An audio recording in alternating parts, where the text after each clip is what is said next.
नमस्कार विद्यार्थी मित्रांनो, मराठी नोकरी यूट्यूब चॅनलवर आपल्या सर्वांचं स्वागत आहे. आज आपण या व्हिडिओमध्ये मुंबई उच्च न्यायालय भरती 2026 जी आहे, त्यासाठी महत्त्वाचं असणारं सर्व पदाकरिता आपण 20 प्रश्न या व्हिडिओमध्ये घेत आहोत. मित्रांनो, हे जे 20 प्रश्न आहेत, हे आपल्याला प्रिव्हियस इयर क्वेश्चन पेपर सोबतच चालू घडामोडी 2025 वरती आधारित असणार आहेत. त्यामुळे हा जो व्हिडिओ आहे, हा थोडासा महत्त्वाचा ठरू शकतो. आपल्याला या व्हिडिओची जर पी-डी-एफ डाउनलोड करायची असेल, तर टेलिग्राम चॅनलची आपली लिंक दिलेली आहे. त्या टेलिग्राम चॅनलवरती आपण प्रत्येक व्हिडिओची जी पी-डी-एफ आहे, ती पोस्ट करत असतो. सोबतच आपलं जे WhatsApp चॅनल आहे, त्याला सुद्धा जाऊन जॉइन करा. त्याचीही लिंक तुम्हाला मी डिस्क्रिप्शनमध्ये दिलेली आहे. आणि चॅनलवरती जर नवीन असाल, तर लगेच आपल्या मराठी नोकरी या यूट्यूब चॅनलला सबस्क्राईब करून ठेवा. म्हणजे आपल्याला डेली अशाच पद्धतीचे व्हिडिओज पाहायला मिळतील. चला तर व्हिडिओला सुरुवात करूया.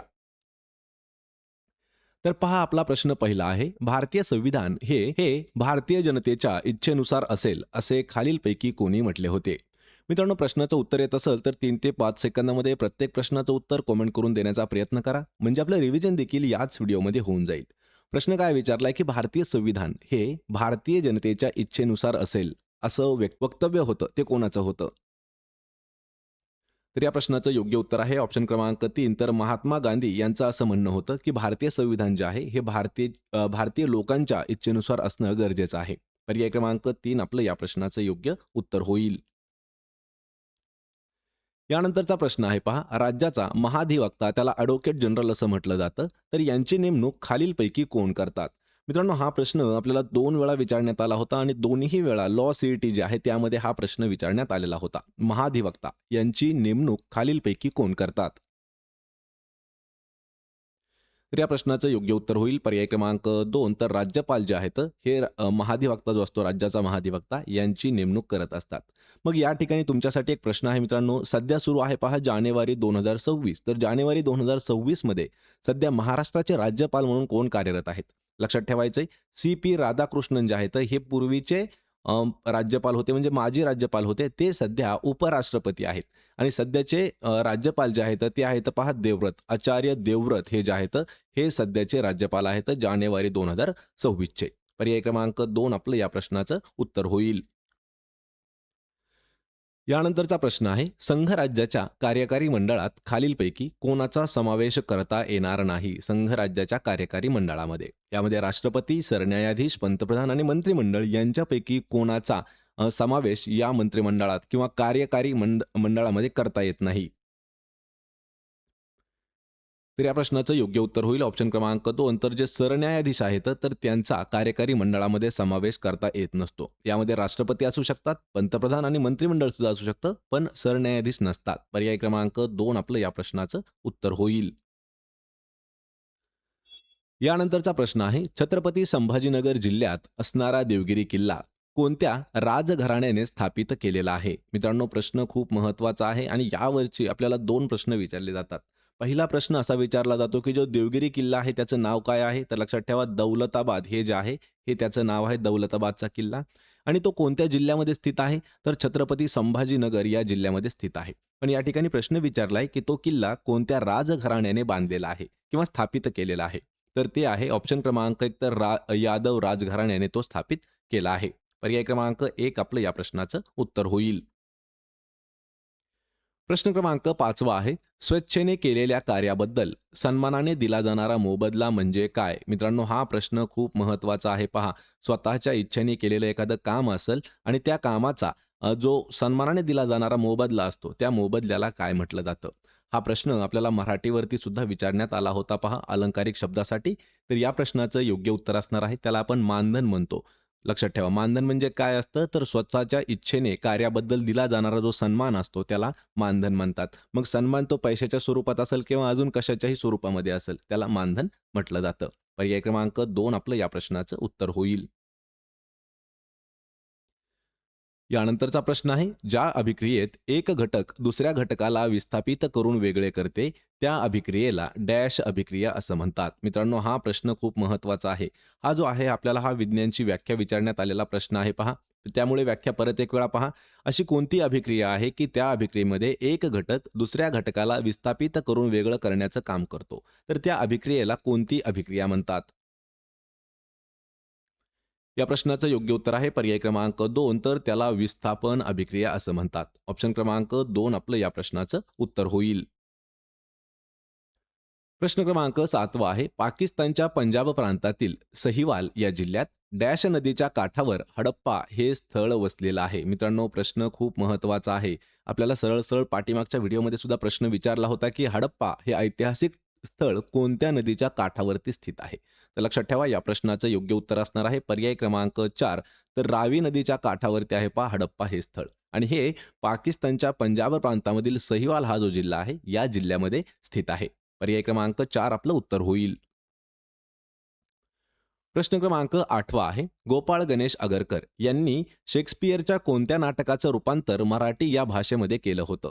यावरती आपल्याला 3 ते 4 वेळा प्रश्न विचारण्यात आलेले आहेत. शेक्सपियरचं असं कोणतं नाटक आहे, की त्या नाटकाचं रूपांतर मराठी भाषेमध्ये केलं होतं आणि ते कोणी केलेलं आहे? तर गोपाळ गणेश आगरकर. त्यांना आपण गो. ग. आगरकर असं म्हणतो. तर त्यांनी हॅम्लेट हे जे आहे शेक्सपियरचं नाटक याचं मराठीमध्ये रूपांतर केलं होतं. ऑप्शन क्रमांक 2 आपलं या प्रश्नाचं उत्तर होईल. यानंतरचा प्रश्न आहे. समुद्राच्या पाण्याची खोली मोजण्याचे एकक खालीलपैकी कोणते आहे? समुद्राची पाण्याची खोली मोजण्याचं एकक कोणतं आहे? पहा, काय विचारलंय? समुद्राच्या पाण्याचे खोली मोजण्याचं युनिट आपल्याला विचारलेलं आहे. आणि मित्रांनो, अशा प्रत्येक घटक आणि त्यांचे जे काही एकक आहेत त्यावर सुद्धा आपण एक डीपमध्ये व्हिडिओ घेतलेला आहे. त्या व्हिडिओची लिंक सुद्धा तुम्हाला मी डिस्क्रिप्शनमध्ये दिलेली आहे. तर फॅदम हे आपलं योग्य उत्तर असणार आहे. कारण समुद्राच्या पाण्याची खोली जी आहे ही फॅदम या एककाने मोजली जाते. पर्याय क्रमांक 2 आपलं या प्रश्नाचं उत्तर होईल. प्रश्न क्रमांक 10 आहे. लोकसभा व राज्यसभा यांच्या संयुक्त बैठकीचे अध्यक्षपद खालीलपैकी कोण भूषवतात? मित्रांनो, प्रश्न खूप इम्पॉर्टंट आहे पहा. लोकसभा आणि राज्यसभा यांची जी संयुक्त बैठक असते त्याचे अध्यक्षपद खालीलपैकी कोण भूषवतात? यावरती प्रश्न आपल्याला झेडपी भरतीमध्ये सुद्धा खूप वेळा विचारण्यात आलेला आहे. आणि या प्रश्नाचं योग्य उत्तर होईल पर्याय क्रमांक 4. तर लोकसभेचे सभापती जे आहेत हे लोकसभा आणि राज्यसभा यांच्या संयुक्त बैठकीचे अध्यक्ष असतात. ऑप्शन क्रमांक 4 आपलं या प्रश्नाचं उत्तर होईल. यानंतरचा प्रश्न आहे. भारतात स्वातंत्र्यानंतर पेटंट अधिनियम सर्वप्रथम कोणत्या वर्षी संमत करण्यात आलेला आहे? खूप महत्त्वाचा प्रश्न आहे मित्रांनो. हा प्रश्न आपल्याला विचारलाय, लक्षात ठेवा. भारत स्वातंत्र्यानंतर म्हणजे 1947च्या नंतर पेटंट अधिनियम सर्वप्रथम कोणत्या वर्षी संमत करण्यात आला होता? कारण तसं जर पाहायला गेलं तर 1800च्या काळामध्ये पेटंट अधिनियम संमत करण्यात आला होता. पण या ठिकाणी प्रश्न विचारलाय, की भारतात स्वातंत्र्यानंतर म्हणजे 1947च्या नंतर कधी पेटंट अधिनियम लागू करण्यात आला आहे किंवा संमत करण्यात आला आहे. तर ते वर्ष आहे ऑप्शन क्रमांक 2. तर 1970 या वर्षी भारतामध्ये आपल्या पेटंट अधिनियम जो आहे तो संमत करण्यात आला आहे. ऑप्शन क्रमांक 2 आपलं या प्रश्नाचं उत्तर होईल. प्रश्न क्रमांक 12 आहे. स्वर्गीय बाळासाहेब ठाकरे मुंबईत प्रसिद्ध होणाऱ्या कोणत्या मराठी व्यंगचित्र साप्ताहिकाचे संपादक होते? मित्रांनो, यावर सुद्धा खूप महत्त्वाचा प्रश्न विचारला जातो.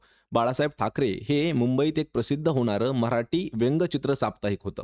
तर त्या साप्ताहिकाचे संपादक होते. तर ते साप्ताहिक कोणतं होतं?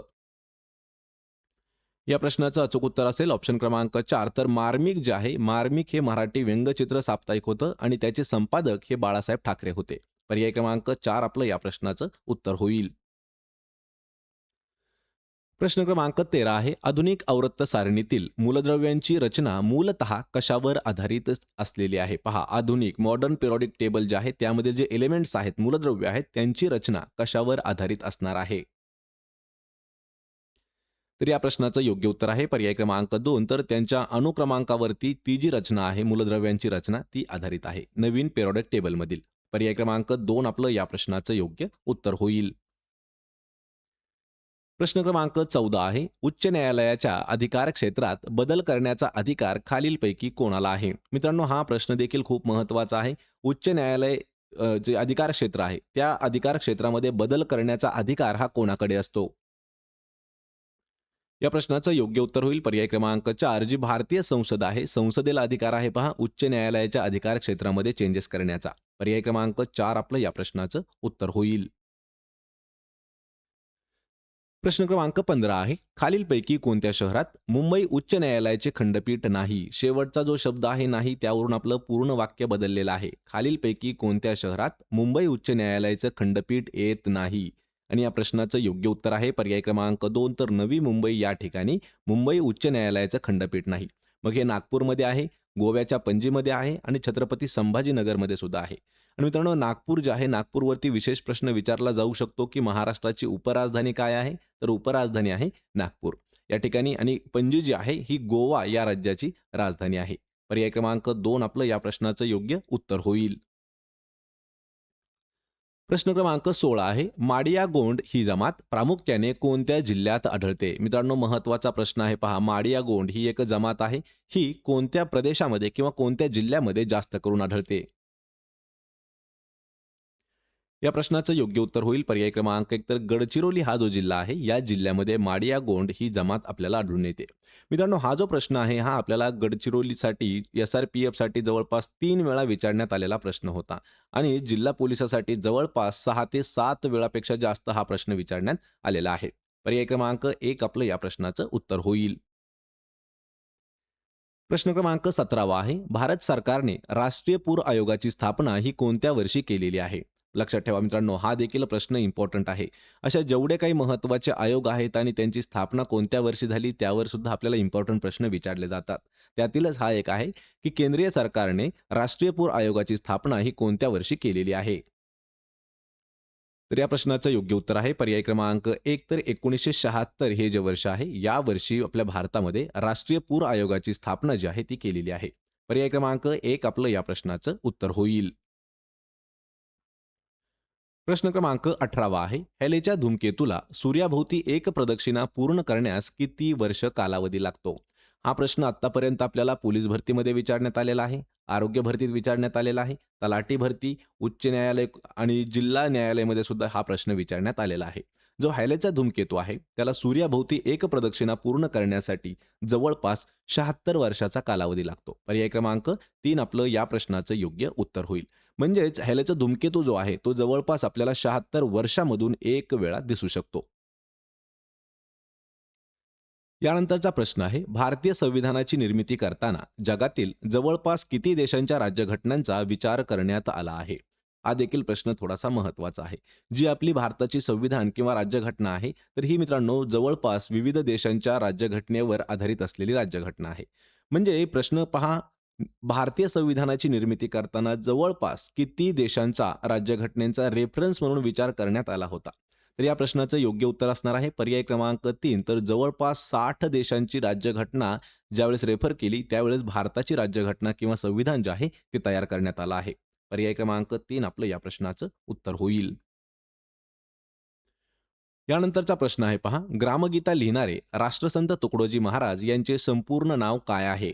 यावरती सुद्धा आपल्याला 2 प्रश्न विचारले जातात. पहिला प्रश्न विचारला जातो की ग्रामगीता हे पुस्तक कोणी लिहिलं? तर लक्षात ठेवा ग्रामगीता कोणी लिहिलं आहे? राष्ट्रसंत तुकडोजी महाराज. पण या ठिकाणी प्रश्न विचारलाय की राष्ट्रसंत तुकडोजी महाराज यांचं संपूर्ण नाव काय आहे? माणिक बंडोजी इंगळे हे जे आहे हे त्यांचं पूर्ण नाव आहे. पर्याय क्रमांक 1 आपलं या प्रश्नाचं योग्य उत्तर होणार आहे. तर मित्रांनो हे होते महत्त्वाचे 20 प्रश्न. आपल्याला 20 पैकी किती प्रश्नाची उत्तरं देता आली हे मला कमेंट करून नक्की सांगा. व्हिडिओ जर आवडला तर व्हिडिओला आपल्या लाईक करा, मित्रांमध्ये व्हिडिओ शेअर करा आणि आपल्या मराठी नोकरी यूट्यूब चॅनलला सबस्क्राईब करून ठेवा. प्रत्येक व्हिडिओची PDF अगदी फ्रीमध्ये जर मिळवायची असेल तर आपलं टेलिग्राम चॅनल आहे मराठी नोकरी या नावानं. त्याची लिंक तुम्हाला डिस्क्रिप्शनमध्ये दिलेली आहे. आपण भेटूया पुढच्या एका अशाच नवीन व्हिडिओमध्ये. तोपर्यंत जय हिंद, जय महाराष्ट्र.